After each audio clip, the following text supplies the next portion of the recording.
भाजपा प्रदेश प्रवक्ता वंदना पोपली ने ग्रामीणों से सीधा संवाद करते हुए कहा कि विकसित और आत्मनिर्भर भारत के संकल्प की सिद्धि के लिए केंद्र सरकार प्रतिबद्ध है।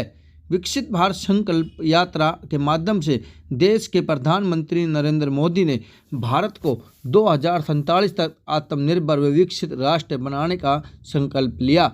वहीं आज विकसित भारत संकल्प यात्रा में भाजपा प्रदेश प्रवक्ता वंदना पोपली रेवाड़ी जिले के गांव असंतपुर में पहुंची, जहां पहुंचने पर ग्रामीणों ने उनका पगड़ी से जोरदार स्वागत किया। वहीं यह संकल्प यात्रा प्रदेश के हर गांव और हर वार्ड में पहुंचकर समाज के अंतिम व्यक्ति तक सरकार की योजनाओं का लाभ पहुंचा रही है। वहीं आपको बता दें, उन्होंने कहा है कि यदि कोई पात्र व्यक्ति किसी वजह से सरकार की योजना का लाभ नहीं ले पाए हैं तो वे अब इस यात्रा के दौरान अपने घर में ही आवेदन कर योजनाओं का लाभ ले सकते हैं। जो है नहीं है, इस वजह से पानी नहीं चढ़ रहा है, तो हमारे डिपार्टमेंट के जितने भी अधिकारी तुरंत पहुंच गए, बताइए इसमें क्या मदद हो सकती है। तो मैंने सरपंच साहब से कहा कि इसका सोल्यूशन जल्दी से जल्दी निकालिए, नहीं तो मैं निकालूंगी, मोटर तो चाहिए।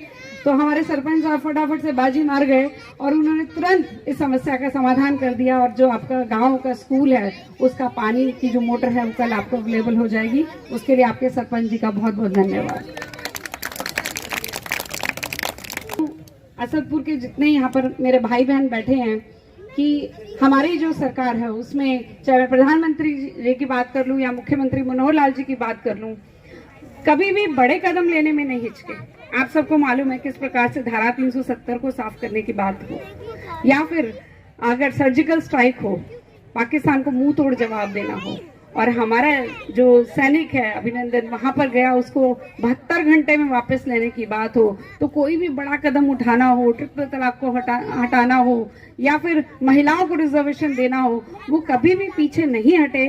और ऐसी जो बुलंदियों को भारत छू रहा है वो हमने पहली बार देखा है, उससे पहले कभी नहीं हुआ था। हमें अपने प्रधानमंत्री पर गर्व है कि अगर कोई भी हमारी तरफ एक नजर उठाकर देखेगा उसको जवाब देने में हमारे प्रधानमंत्री काबिल हैं, सक्षम हैं।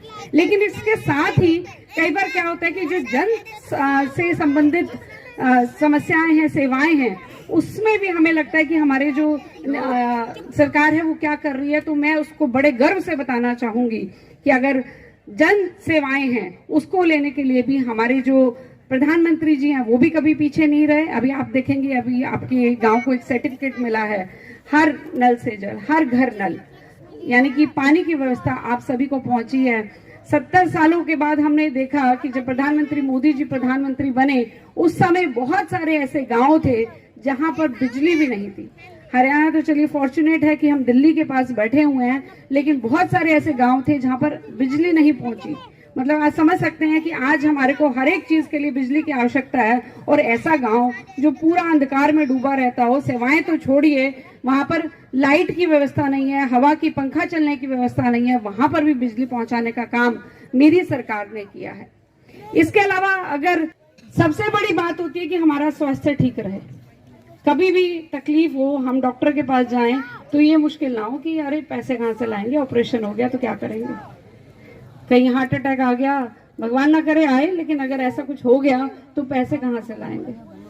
बहुत बार कहा जाता है कि जो स्वास्थ्य की सेवा है ये हमारा मौलिक अधिकार होना चाहिए। हमारे मुख्यमंत्री जी ने भी बता दिया कि अगर कहीं पर भगवान ना करे आवश्यकता पड़ जाए स्वास्थ्य सेवाओं की तो ये मुंह ना देखना पड़े कि पड़ोसी से मांगे कि अपने खुद भेज दें या क्या करें, सीधा जाएं, आपका आयुष्मान कार्ड बना हुआ है वो दिखाएं और अपनी स्वास्थ्य सेवाओं का लाभ पहुंचा लें। मेरे पास यहाँ पर कुछ लाभार्थियों का भी